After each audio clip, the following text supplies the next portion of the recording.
Test. Okay.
Good evening and welcome to the TAPS meeting.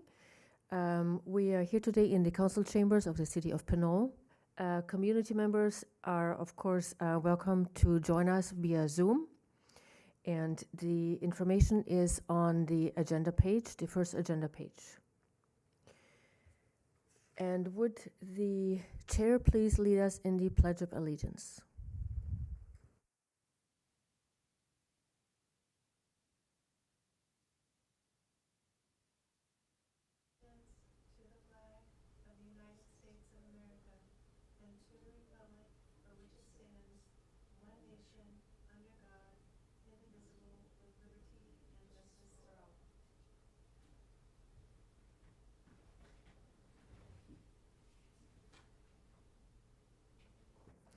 Thank you, Chair Dunham-Sims. Let us continue with the roll call.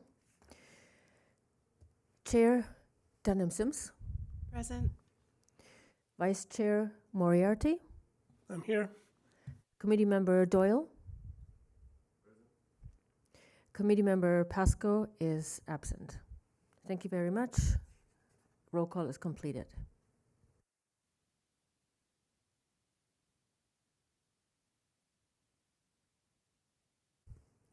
Next is item number 3, the approval of the minutes from June 11, 2025. May I have a motion, please? I make a motion to approve the minutes from June 11th, 2025. Thank you. Is there a second? I'll second. Thank you very much. Roll call again. Chair Dunham-Sims. Yes. Vice Chair Moriarty. Approve. Committee Member Doyle. Okay. Thank you very much. All approve. Motion passed. Item number 4, committee members, are there any reports or communications you'd like to convey? And we have none. Item number 5, citizens to be heard for items not on the agenda. Each citizen will receive 3 minutes. We have 2 online waiting to be let in. Okay, let me go ahead and the first one in.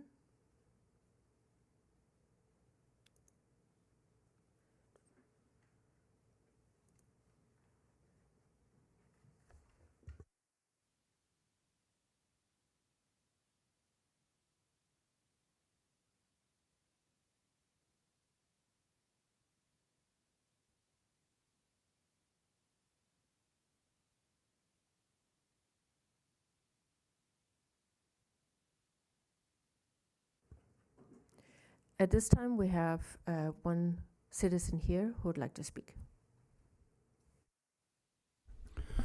Good evening, members of the TAPS committee and staff. My name is John Bender, and I'm a resident of Old Town Pinole and live on San Pablo Avenue on the eastern side of the city. And I should state before I begin that I'm here as a citizen. The purpose of my speaking is I would like to request staff to review the timing of the traffic light signals at both Pinole Valley Road and John Street on San Pablo Avenue. I should state that the reason why I'm making this request is we are having a lot of traffic that's moving very fast in that corridor, and it's not just people coming from the east coming down into Pinole. It's also going in the other direction, eastward, I should say. The John Street traffic light was actually installed simply to provide a slowdown mechanism for traffic that's coming westbound. It's not based, obviously, on the John Street traffic volume. Interestingly, during the current Public Works Director's, her predecessor, during that time, someone changed the timing on that traffic signal so that it was constant throughout the day, irrespective of the traffic volume. And I actually measured it with my phone, And it was like the equivalent of 40 seconds green and then 10 seconds red. It was a constant. For the first time since I moved back here in 2004, the street, that traffic signal was actually doing what it's supposed to be doing. And it seems like it may have been altered again, and you can stand in front of my house and looking westward, and you can see this green wall of traffic that comes, and God forbid if the lead cars are doing 35 or 40, because everyone else would probably be doing the same speed. And again, I can't help but stress, it's also in the eastward direction. It's not just coming downhill heading west. The Pinole Valley signal, the reason why I bring that one up is because right after COVID began, someone gave an order to the county to change the timing on that signal. And right now you wait, if you're there as a pedestrian wanting to cross, you press the button, you'll wait a long time. And I've seen cars back up on Pinole Valley Road that want to make a right turn to head east on San Pablo Avenue. The cars will sometimes back up. It's not just 6 cars, it could be 8, 10 cars. So I would request that that be reviewed, because it definitely is causing a backup and it is contributing to this green wave of speeding traffic. And I will say also, those of us who live, Sorry, 3 minutes were up. Okay. Should we give him a little bit more? Or?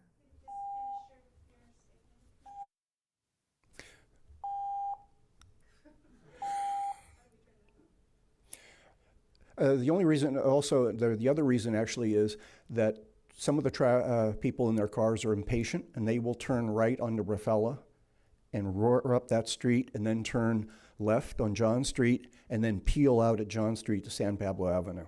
So we are getting traffic through a purely residential street. That's it. Thank you. Thank you, Mr. Bender. Next, we will have Can I ask just a question regarding the public comment? I was just, those lights that he was referring to on San Pablo Avenue, are those controlled by the county or are those controlled by the city? It's a city signal. However, the county maintains and operates all signals within the city of Pinole. So any changes in timing, we would have to coordinate with the county because they're the ones that apply the changes into the controller. I'm not sure what happened over time.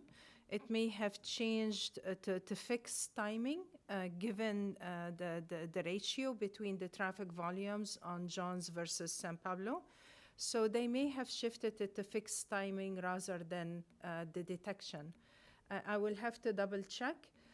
And I know that speeding is a concern as well. And it seems that there is a queuing for the right turn lane. So I will look into it. I will review it and contact the county to take any necessary improvements there. So just so I understood, so all the traffic lights, the signals in Pinole are owned by the city, but they're controlled by the county. And San Pablo Avenue is not really any different than any other street as far as how the city approaches it. Yes, that's correct. The city does not have the staffing, and this has been the case for many years. We're hoping in the future, as we fill vacancies and so forth, and as we also invest in having the software that can help us to monitor the signals from the office and make adjustments, we would be able to do that in-house. But currently, it's mainly maintained and operated by the county.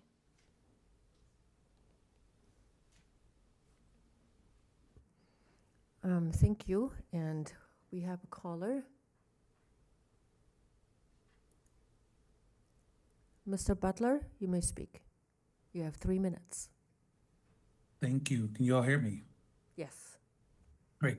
My name is Omar Butler. I also serve on the Community Service Commission, but I'm here speaking as a resident. Wanted to bring attention to a couple of factors. I have 2 children, one who attends Pinole Middle, both attended Collins. The construction project that is happening across the street from Pinole Middle and the Mandarin School has created huge traffic issues in that area.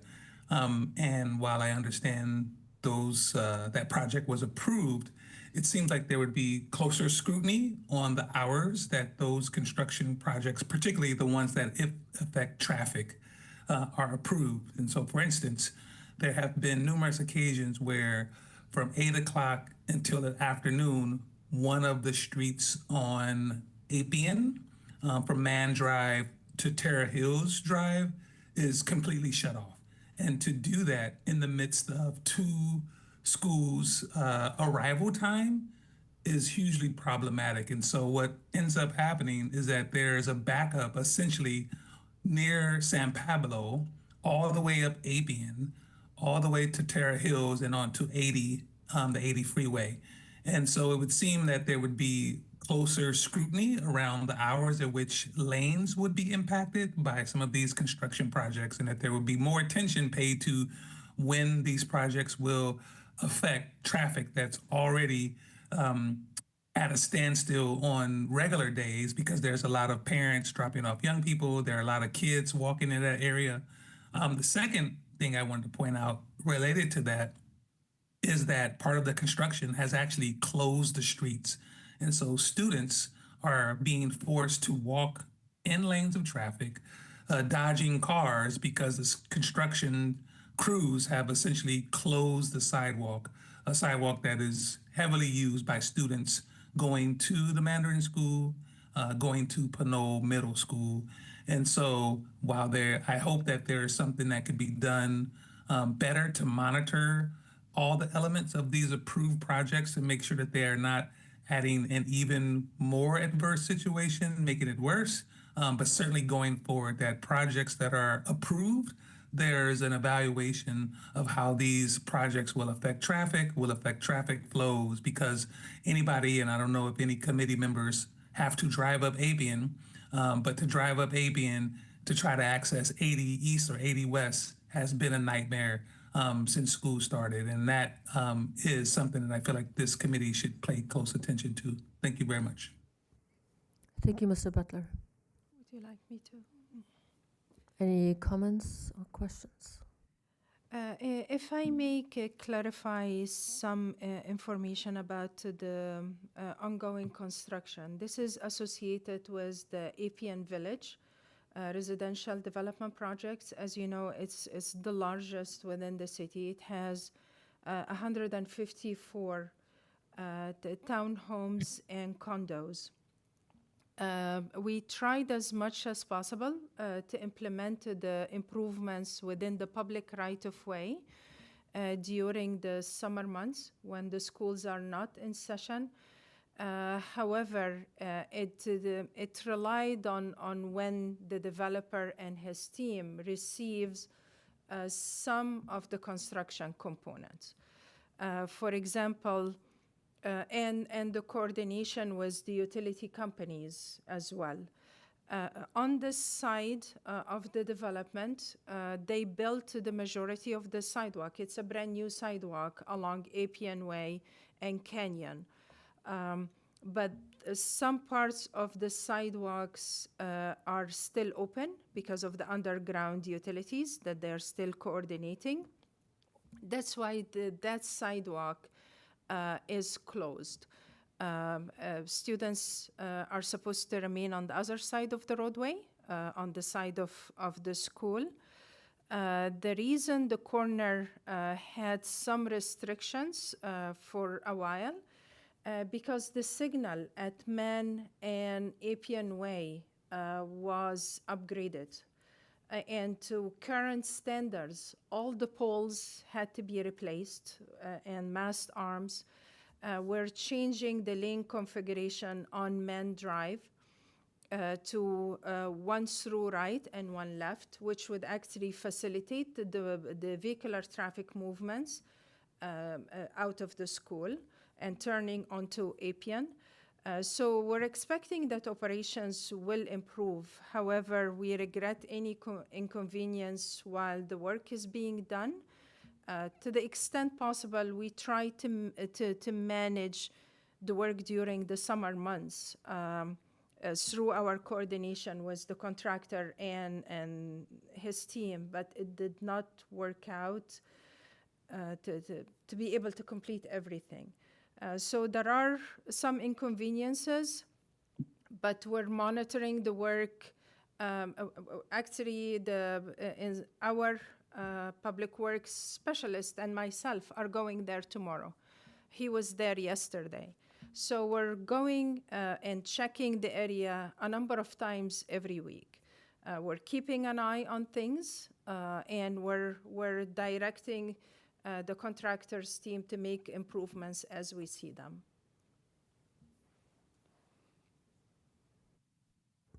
Thank you, Director El-Guindy. Any other comments or questions? All right, the next person is, the phone number ends in 48. You may speak.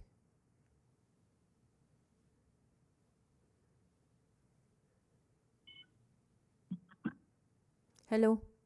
Hello, you- can you hear me? Yes. Yes, I'm a member of the Pinole, longtime senior citizen that resides in Pinole Valley of over 50 years. I'd just like to ask the commission a couple, three questions, and the director there. Please don't cut me off in the middle of my sentence. I know I'm not a senior commissioner like the last two speakers were, and I'm not in chambers there to not be able to be dismissed by your cutoff time. But anyway, do we still have the participating member of the police department giving us time for a Q&A? They make a mini 5-minute, 10-minute presentation, and then they open to questions from the public and or the commission there, like we had in the past. That seemed to work quite a bit, but because of COVID and other things, they seem to stop that. And then they, to add insult to injury, they took away their quarterly report, and they only are going to give us report once or twice a year now, according to the new police chief that they brought in last year. So I think they need to bring that back if there's no one in the chambers today, so we can keep updated, so we don't have to wait 6 months to have community feedback and communications with the commission and the police department regarding what's being done on the traffic citations and holding people accountable for the new speed limits.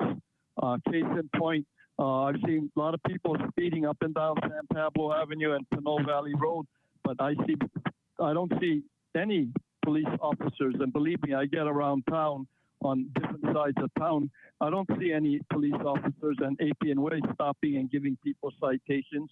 The numbers were really low in the last report, and they blamed it on only having 1.5 speed cameras available, but only one trained officer to work the speed gun camera. And what kind of speed cameras?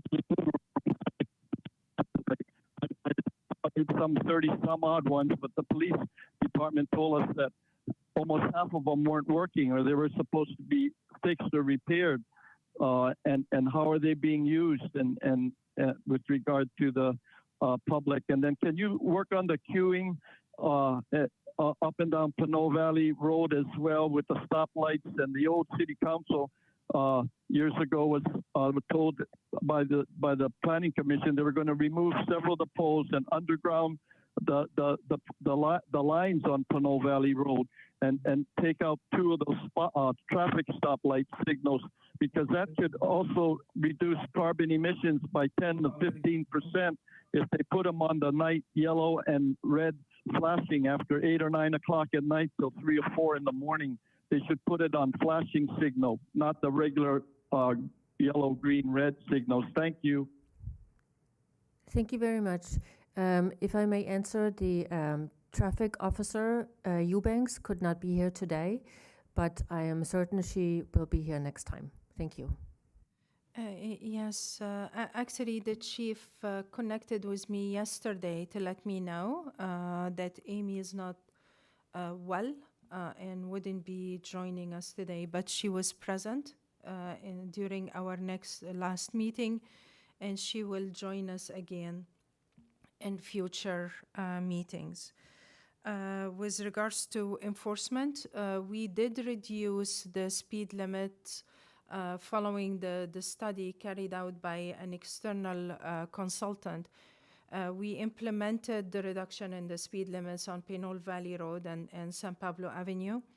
I will relay the concern about enhanced enforcements. I am aware that they have been enforcing the reduced speed limits, but I will bring the concern to the chief's attention. With regards to the queuing on Pinole Valley Road, actually that's not necessarily a bad thing in terms of speeding. There is a number of schools and the soccer field and to the signals that were installed on Pinole Valley Road are based on the state warrants. It's not something that we can like turn off and turn on. Turning on flashing means that every car would have to stop at the intersection before proceeding. So this would not be advantageous from an environmental perspective. And I wouldn't necessarily advise on turning off the signals during the night hours. This could encourage speeding, and in terms of safety, it would not be the best approach. Thank you, Director Elgindy. We would have one more caller, Mr. Menes, but you have not raised your hand, so I am not able to let you in. So once I see that you raise your hand, I can let you in. Thank you. And we'll move ahead to item number 6, new business. I add something. I'm sorry. As far as item 4C, could we add to the next meeting a report on the change of the timing of the lights? Just to, what you're already doing it, but could we put it on the agenda that we'll talk about that? And then as to the caller about the traffic on the middle school and Mandarin School, I did see that in the last week or two, it's the sidewalk that's disturbed is on the side of Appian where the construction is happening, but the lane closure was on the opposite side, which closed the sidewalk on the opposite side as well. So it does make sense to me that lane closure should be on the side where the construction's already happening, so that at least one side has an open sidewalk. And just for the citizen that called in, we're definitely all feel. My son doesn't go to that school, but we live near it, and at my normal time that I would leave to take him to school would take us 10 to 15 minutes, but this past weeks it takes me almost an hour to get to the bridge over the freeway, which is 3 blocks from my house. So I leave extra early and drop my kid off long before school starts. But so yeah, we're all feeling it. Thanks. So to clarify the request, that's for the signal timing at Johns and San Pablo Avenue, correct? Yes. And clarify the comment about the closure. The reason it was closed on the other side as well, because they replaced the signal poles and mast arms at all 4 corners. We did restrict them to off-peak school hours. With that being said, I'm hearing the concern, and we'll pay attention to that.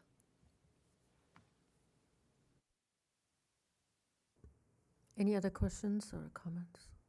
Thank you. Item number 6, new business.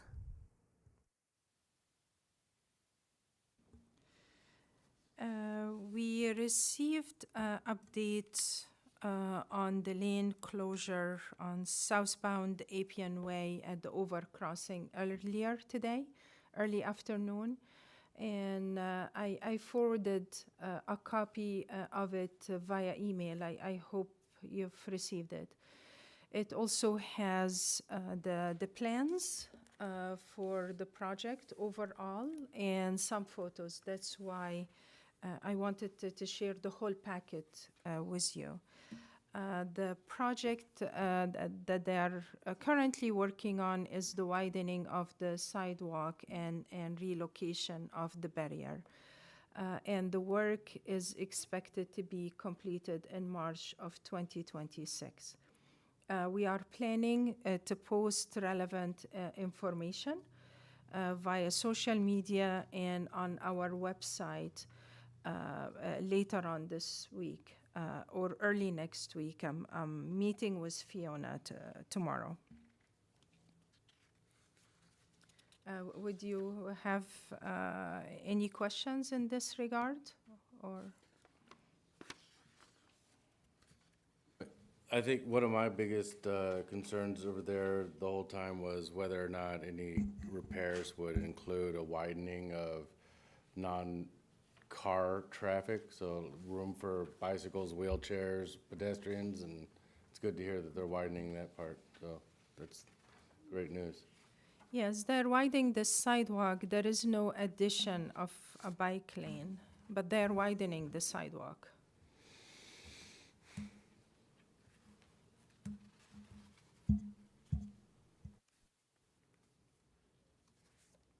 Thank you.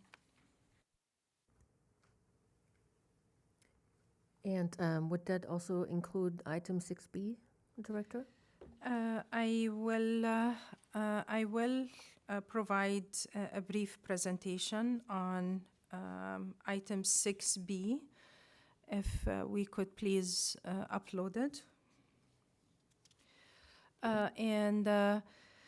The presentation tonight is different than our previous meeting. The previous meeting was mainly to share informations on the capital improvement program and budget, and to provide information on complete streets.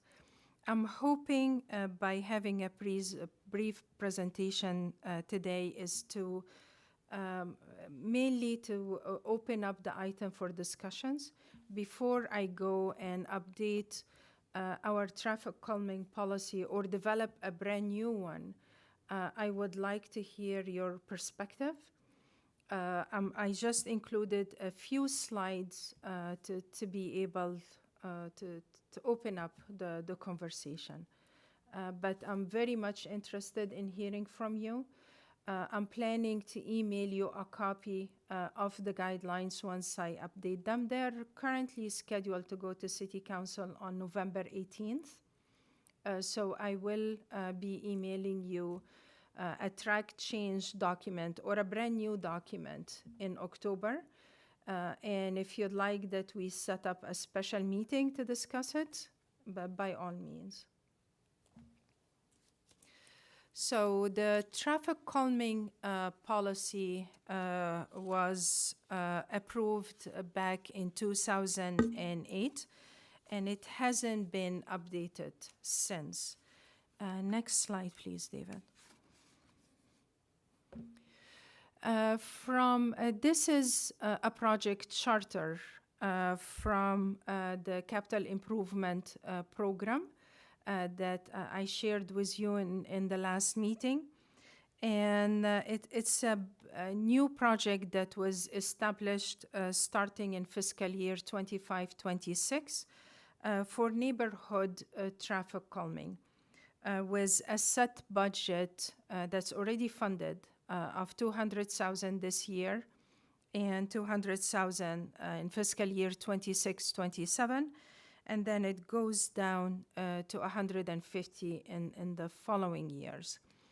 It's intended for local roads, and it's intended to reflect the community's design objectives and feel of their streets into the operations and the design of the streets themselves.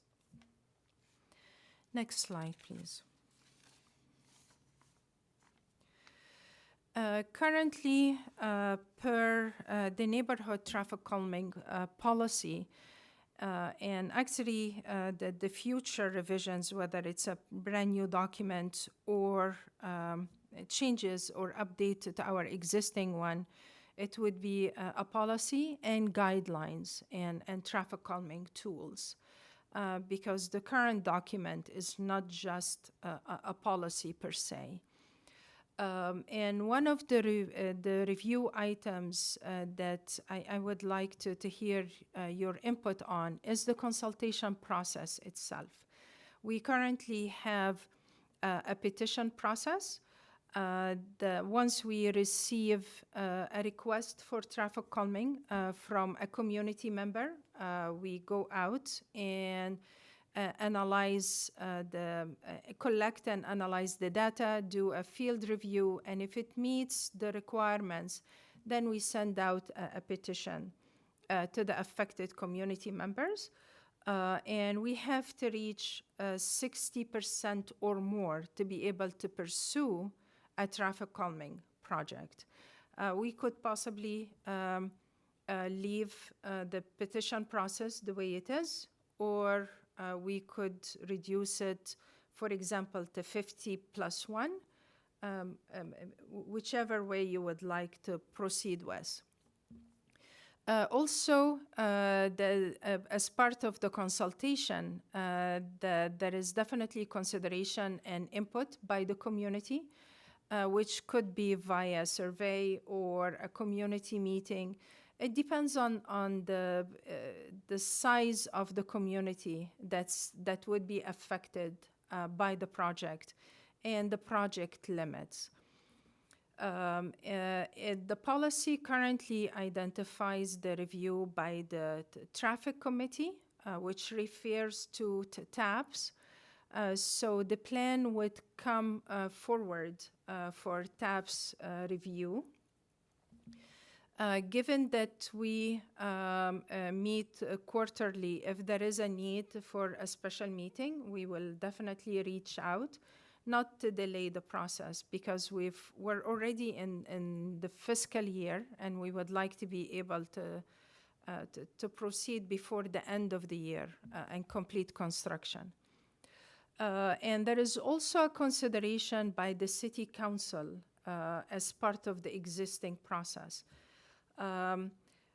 In general, before we issue any contract, execute any contract with a contractor, we take that agreement for council approval. But to try to take the plan and then in a following meeting to try to bring the agreement for their approval, all of this will add to the time frame of the project. So rather than approving the project separately and then the agreement, I'm suggesting that we would bring them both together. If you could please consider that and let me know. Basically, for information purposes, when it comes to the traffic calming plan, and I would provide the information on the devices that are being proposed and so forth, and as well as the agreement. Because the agreement would be beyond my limit and the city manager's limit. It would require council approval in most cases. So it would be one time to seek council approval on the project and the agreement to hire the contractor. Next slide, please. Could I ask a quick question about Yes, that please. previous slide? S- I had a question about the petition process. I didn't quite understand. Is it this way where the city has identified some potential areas that are candidates for traffic calming, and then a petition gets sent out? Or is the city waiting, is it more passive? Is the city waiting for people in the community to approach the city asking for traffic calming in a specific area, and then the city petitions? I didn't quite understand what the petition, how it functions. The current policy is passive. So we would wait to receive the community's request to initiate the project. And we assess whether it would meet the requirements of the policy, which I will cover later on, or not, to pursue a traffic calming project. But the petition gives an idea on whether what a single community member is requested is shared by his neighbors along the affected roadway segment or area. That's how the petition helps. With that being said, in some cases, we would likely be more active than reactive. We are planning to pursue measures on San Pablo Avenue in the future. We're just holding off on developing a plan for that corridor until after the bridge project is completed, or at least through the design phase and the coordination with Caltrans, to keep the cross-section the way it is and being evaluated and the environmental. In some cases, we would be active, but the program itself is reactive. On the same topic of the petition process, I have an example of a neighbor who lives too close to where I do, so I feel like the Brown Act prevents me from getting too directly involved. But they've had their car hit coming out of their driveway several times, and have even come to this committee or called in and requested information about getting a speed bump or something like that put in. And the best I could do that I thought was okay was to show her how to get the form and go to her neighbors and get them to sign a petition to get to the 60%. And I think 60% is a reasonable number, because you wouldn't want to have close to half the people hating the idea, you know, but at the same time, I think for a lot of people, and I think one of the reasons why this hasn't happened is going around and getting the signatures from all of your neighbors is something it's an obstacle that is going to preclude a lot of people from taking that step. I was wondering if, instead of maybe lowering the threshold from 60, is there a way we could facilitate making it easier somewhere earlier in the process? Yes. And we don't necessarily have to go door to door. We can identify the addresses within an area and mail out the petition and provide a deadline for responding. So there are ways of going about it. If it's a small area, we can help by going and circulating it ourselves. We're out there every day. I'm not sure of the location. I don't know if we have a request on the record or not, but I would definitely encourage her to contact me, and I will guide her through the process. Another question. I'm hoping that there's going to be lots of community involvement and engagement, and that we're going to have more requests for traffic calming than there's money for. Will there be a spreadsheet that this committee and the public has access to, so we always kind of keep track?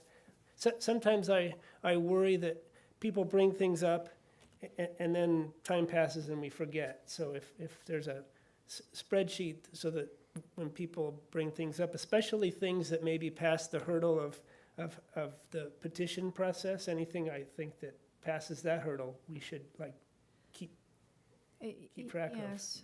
We have been actually pursuing, Leticia also has been helping us quite a bit with the CIP spreadsheet. So we're starting with all the spreadsheets for the different components that are being evaluated and carried out by Public Works.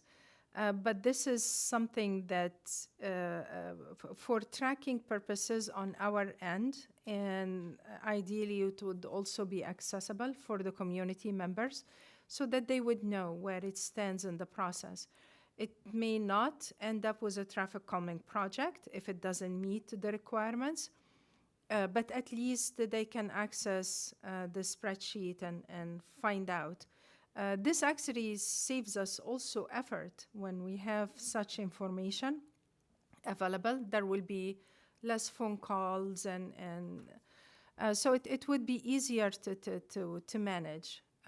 We have been trying to improve processes, but we haven't gotten that far yet. We're focusing on updating the policy.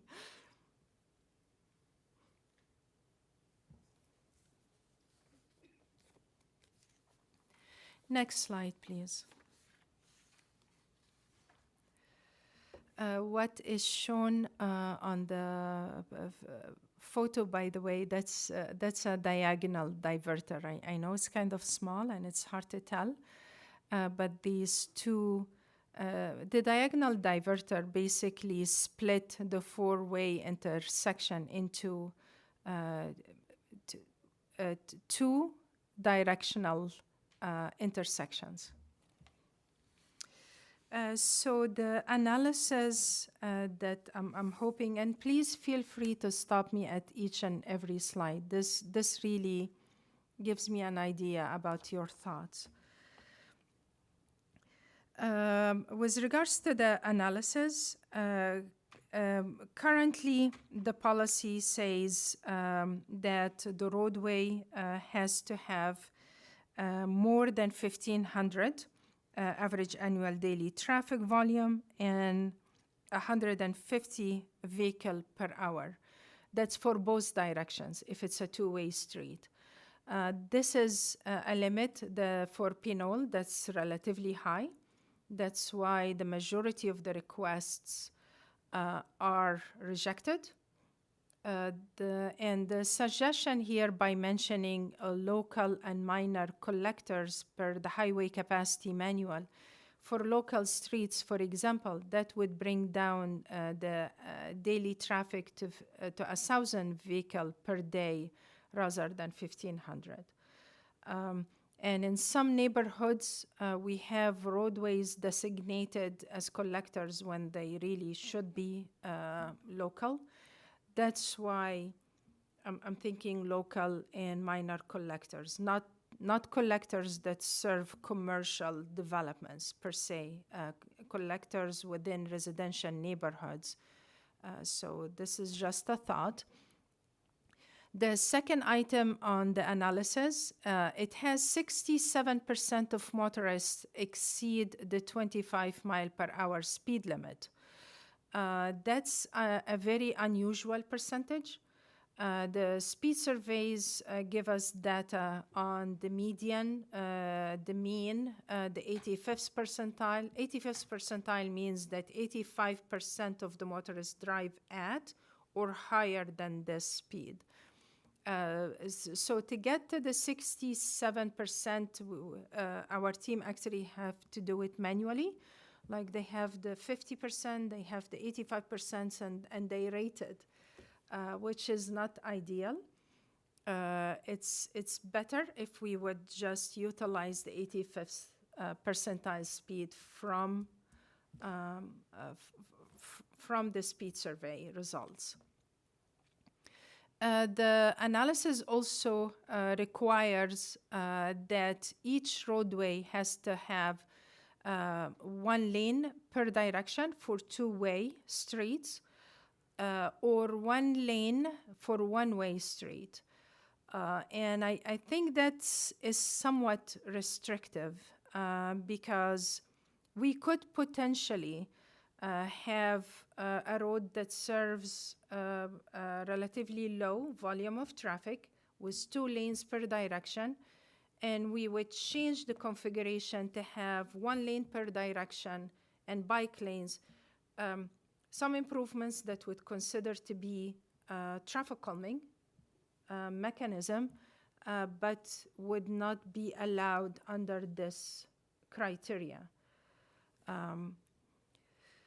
And also, I would like to add visibility and safety conditions, because for intersection treatments, for example, it could be associated with certain types of collisions that could be mitigated using traffic calming devices, and the visibility, the sight lines, and so forth.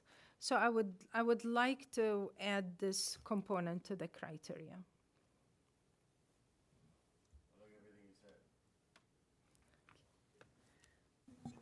Just to make sure I understand, those are all criteria that you would use to consider for intersection treatments? Intersection or mid-block treatments, all traffic calming devices. The speed surveys are typically done at mid-block locations so that the speeds would not be impacted by nearby controls, like at intersection controls. It's supposed to be free flow traffic. Even in the survey data itself, we remove the line items that are too far off. We take the majority of the data, hence 85th percentile. We've had whole past meetings about how the speeds are tracked, and the data comes back showing citizens that call in repeatedly that what they're seeing is not happening. And so I think this would, changing the criteria would probably address a lot of the concerns that our neighbors have.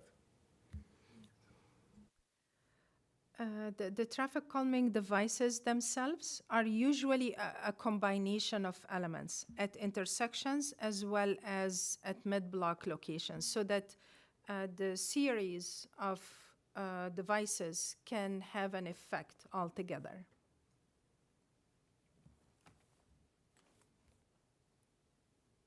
Okay. Next slide, please.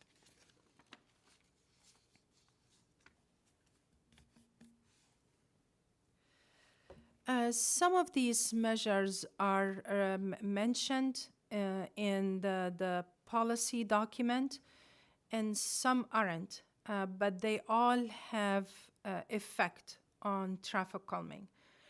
The safety education and enforcement, and just yesterday I was speaking with the chief of police on starting safety education for schools, for example. Because the students can have a lot of influence on their parents on how they should be driving in school areas, and how they should be careful with the pedestrian and bicycle movements, as well as enforcement. Although enforcement have limited duration in terms of effect, ideally we would have design elements that would really change the motorist behaviors all the time, rather than just when the enforcement is taking place. There is also very limited reference to the visual effect of traffic calming the devices, such as signage and pavement markings. And that can play a big role, actually, especially when we cannot implement physical infrastructure improvements. We can definitely use pavement markings and signage. Also as cheaper way of implementing traffic calming plans. The picture on the lower left-hand side, I may have included that in the presentation last time on Complete Streets. This is a bulb out using basically paint and bollards.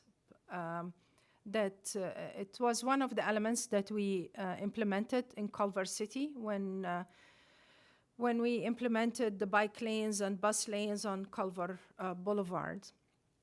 So pavement marking could also be utilized as in the bottom right-hand side photo to separate the modes of travel, like the crosswalks of the pedestrian versus the crosswalks for the cyclists. And those bulb outs at the intersection corners, that's just paint. It's not actual physical narrowing. We are planning some crosswalk markings that will involve community volunteers with some artistic background to help us with the implementation. I believe we may end up with 10 locations.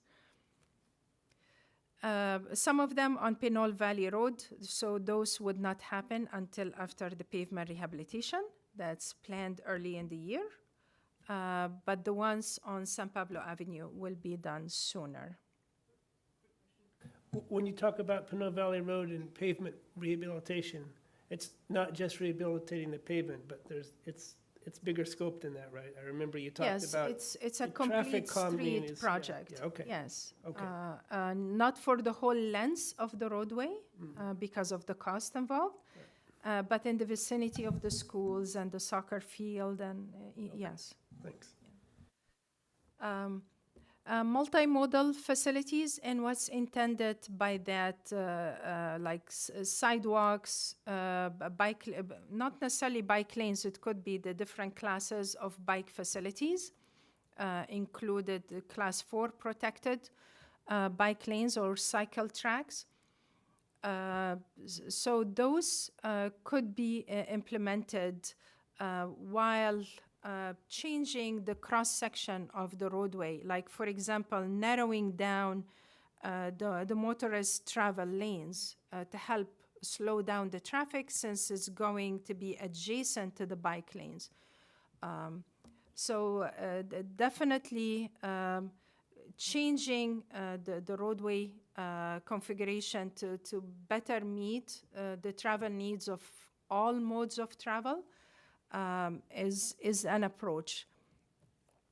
On-street parking design, what's being shown in the middle picture there, I believe that roadway used to be 2 lanes per direction that were changed to 1 lane per direction plus the bike lane, and back in angled parking. Something like this would be ideal to a downtown area, for example, where we would want to increase the parking supply. And we may consider it for San Pablo Avenue in the future, but again, following the bridge project. We will assess it sooner, of course. The back-in parking is to enhance visibility of the drivers. They would be able to see cars and cyclists coming. If they are front in, it would have been angled the other way around, but they would have still had limited visibility. So elements like that are taken into account. Landscaping and street furniture definitely assist in having the road be more people-friendly rather than just car-friendly, and the presence of the people on the street, that helps the overall environment. The presence of cyclists, the presence of pedestrians, the presence even for seating areas, and it changes the overall environment. Any questions or comments? Next slide, please. These are the devices. Not all of them are included in the policy, and we may include more. It doesn't necessarily mean that we are going to need to use each and every one. They're dependent on the situation, because some of these measures are very, they have significant impacts on the traffic circulation within neighborhoods, like half or full roadway closure or diagonal diverters. Those have the possible effect of diverting traffic elsewhere and impacting neighboring residential communities. But in general, I'm including at the top a traffic circle or roundabout, depending on the size of the intersection. Like a traffic circle would be one lane.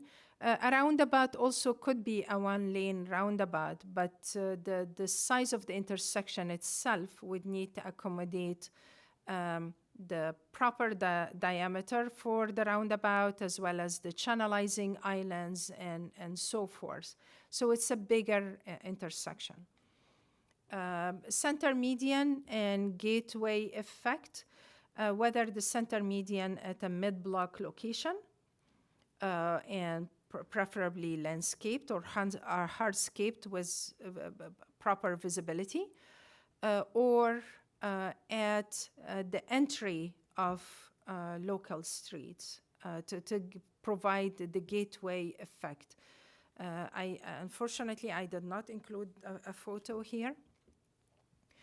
There is also the parabolic versus the flat top speed humps. The parabolic speed humps those are the humps that you see them in a sequence on a local street to slow down the traffic. And the spacing between them, that's actually calculated on the desired operating speed, the volume. Like, we have an equation that we utilize to space them appropriately. And they serve as a speed reduction measure on a roadway segment, with that, especially if it doesn't have many intersections along the way, and there are no control devices that would slow down the traffic. The flat top speed humps is mainly used at crosswalk locations to raise the elevation of the pedestrian movements and enhance their visibility. Bulb outs and chokers. The second photo from the top shows a bulb out at an intersection, and supplemented by like a bench, waste receptacle, and of course appropriate lighting and so forth. So it could definitely enhance the environment. It could also help in managing the parking behind it, so that the parking stalls would be protected. The chicane is, I'm including an example in the third photo, second from the bottom, and it caused some weaving motions of vehicles to be able to negotiate these devices. They are typically staggered on both sides of the roadway to help in reducing the travel speeds. There is also the possibility of one-way streets, as I mentioned, half or full road closure, diagonal diverters. And I wanted to highlight the importance of the lighting, because Yes, traffic calming devices are often included with appropriate signage and pavement marking. Traffic control devices in general, such as delineators, to enhance their visibility. But ideally, we would coordinate the location of the devices with the street lighting to make them as visible as possible. There is also the effect of utilities, where we have the utility boxes, the signal controller, and underground utilities as well. Let's say we're building a traffic circle and we have a manhole in the middle of the intersection. We have to raise the manhole to be at the same elevation of the circle. And sometimes we have to relocate inlets to be able to build the appropriate devices. Any questions? Actually, with that, again, as I mentioned, I just included a brief presentation to open up the conversation and hear your thoughts on what you would want to see in the documents, so that I can take back and cover in the update or development of a new guidelines and toolbox for traffic calming that I would share with you next month. I like the picture you painted of people walking, biking, sitting in benches. I don't know, the word I've always used is livability, but just the idea that people are out walking around, it creates a community you want to live in, and it contributes to traffic calming, but it's also a result of traffic calming. It just feels like all these things kind of, it's not just traffic calming we're talking about. We're talking about making the community more livable, more of a place that you want to be. And so I appreciate that picture you painted, that kind of holistic approach towards not just transportation, but the community and the feel of the community.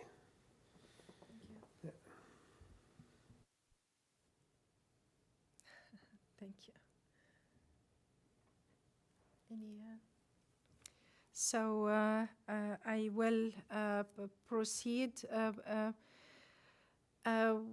Would you rather to see an update?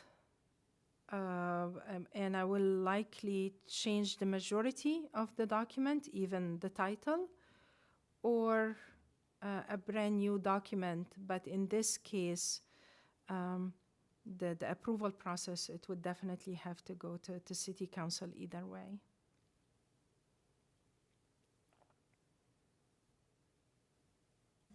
My thought, I've done revision and fresh writing of manuals and things like that before, and standards. Sometimes the old one is such a mess that it's harder to revise it than it is to write something from scratch. So I would support whatever is the cleanest, fastest result, so that we can, provide the benefits to the city as efficiently as possible. Okay. Thank you.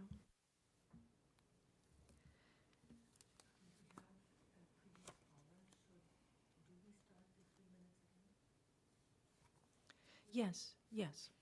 Each time would have 3 minutes. All right, thank you, Director. We have a caller, and I will now allow the caller to enter. And you are ready to speak, please?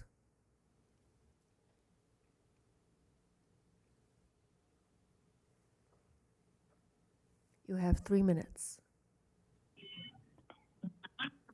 Hello, can you hear me? Yes, we can hear you. Hello? Yeah, I hope you can afford me an extra 20 or 30 seconds, because on the last agenda item, you didn't call for public comment regarding the Appian Way renovation project by Caltrans. But I had one or two questions about that real quick. Was that, can the director tell us, when you say you're gonna they're gonna eventually do away with the bumpers, or something, the curbings or the barriers, you use that word.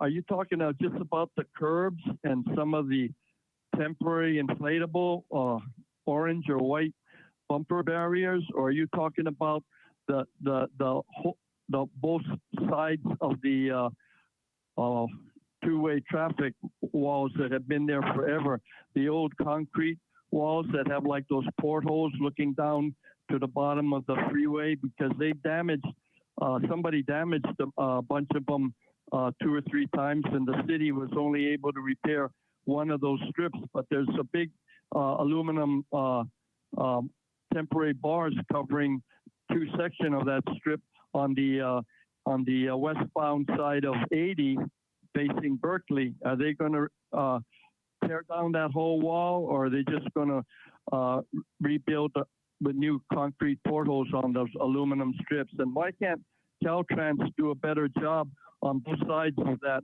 overpass, I'll call it a bridge, to do better maintenance and cleanup? There's always seems to be a lot of overgrown dry weeds, 2 or 3 feet tall, and litter and so on. And then moving forward with regard to the traffic calming agenda item, I know the city has this policy in the back. It's unwritten, but it's called "If Broke, No Fix." So I'm speaking specifically about numerous little traffic calming signs, traffic calming bumpers, reflectors, things like that. Case in point, down on the bottom of Appian by the liquor store on San Pablo Avenue, there was a 3-foot sign there going left, right directional arrow or reflectors on it. Some people hit several of those down throughout San Pablo Avenue, Appian Way, and or the Pinot Valley Road. And the city doesn't always, very rarely do they get replaced. If you go to the Corporation Yard now and you look behind the fence by the parking lot, you'll see some of those old signs with the concrete base on it that they just throw away, or they store them in the Corporation Yards. But I think the City Public Works Department and your office can do a better job to maintain the old existing traffic calming things like those signages, those reflectors, and maybe repaint some of those old faded bulb outs and medial strips on the corners where people keep hitting and breaking down stoplights that are $20,000 stoplights. But if you put some signage up there, or replace the old little signage warning signs with reflectors and paint yellow or white striping around the bulb outs, bullnose bulb outs there, maybe that would help temporarily. It's like a bandage, but you have funding to do that. So, they need to do some refreshing of those old systems before tearing it down and writing a new manual on some, and waiting several years for something else, including refreshing the paint markings on the sidewalks and other parts of the city. Thank you. Thank you very much. Well, thank you, and I apologize if I wasn't clear. When I mentioned the barricade, that's actually the edge of the bridge, not the barricades that they are currently using to close the lane, not the carriel. It's the actual edge of the bridge that, as you mentioned, was damaged a number of times because of traffic collisions, and based on Caltrans' assessment, it was deficient, and it's going to be replaced. In utilizing this opportunity, they are also bringing the sidewalk to standard, and they are widening it. and the damage that was caused by the collisions was a big factor in the Caltrans pursuing this side of the bridge. With regards to the traffic calming devices out there, yes, I hear you. My contact information are on the city's website. And there is also a link that you could submit a service request. If you could please help us out by identifying the locations, and we'll be happy to pursue any improvements that would be needed, whether replacement of delineators or whatever it is. We established a number of CIP, and we're hoping to be able to gradually tackle all the deficiencies when it comes to signage, pavement markings, and so forth. Because for a large degree, the signage are not even meeting the retroreflectivity requirements per the MUTCD. So we have a long way ahead of us. But we would like to tackle the items that are priority for the community first. And if you don't mind sharing that with us, that would be great. Thank you.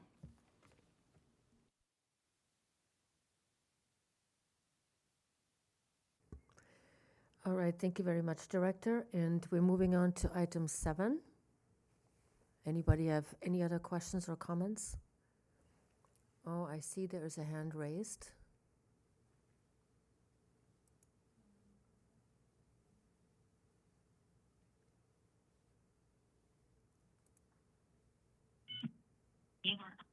Hello, can you hear us? Hello?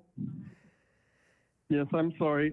The director didn't answer my question in full regarding the current wall barriers on Appian Way on both sides.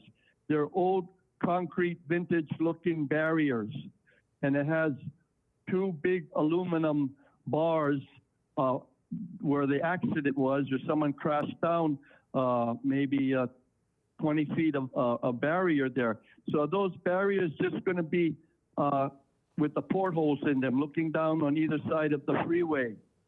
Are they going to be replaced, and is that going to be replaced due to the widening of the street and sidewalk area there? And what kind of sidewalk or widening are we speaking of?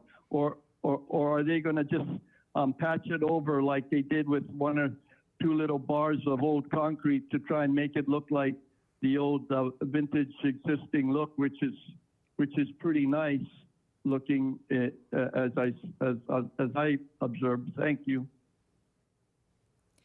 Yes, sir. It will be replaced, as I mentioned, and the side that will be replaced is in the southbound direction. We are actually planning to publish information that we received from Caltrans earlier today. We were going to issue some media postings and publish information on our website. So if you'd like to keep an eye on that, it will give you regular updates. Unfortunately, Caltrans doesn't have that on their website because they don't consider the project of a large size enough to have a constant web page that's updated for it. But they do have announcement now and then, especially if they're going to close the street, and they would have a rerouting of the traffic. But on our end, we will try to provide as much information as we can.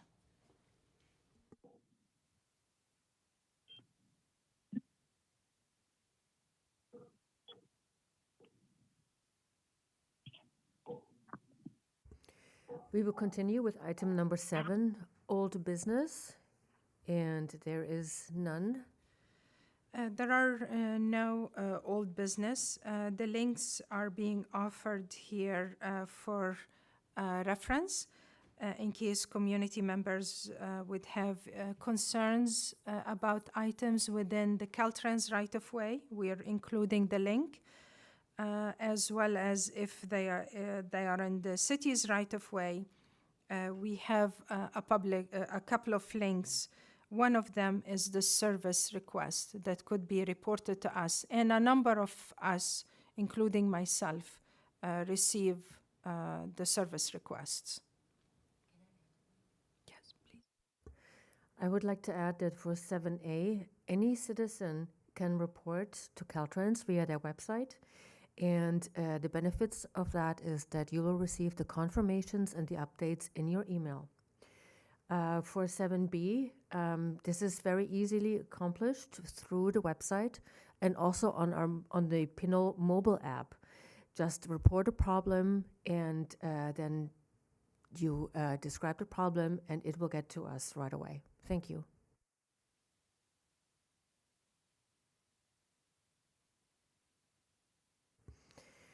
We are at number 8 with our contacts for TAPS for reporting traffic and pedestrian safety issues.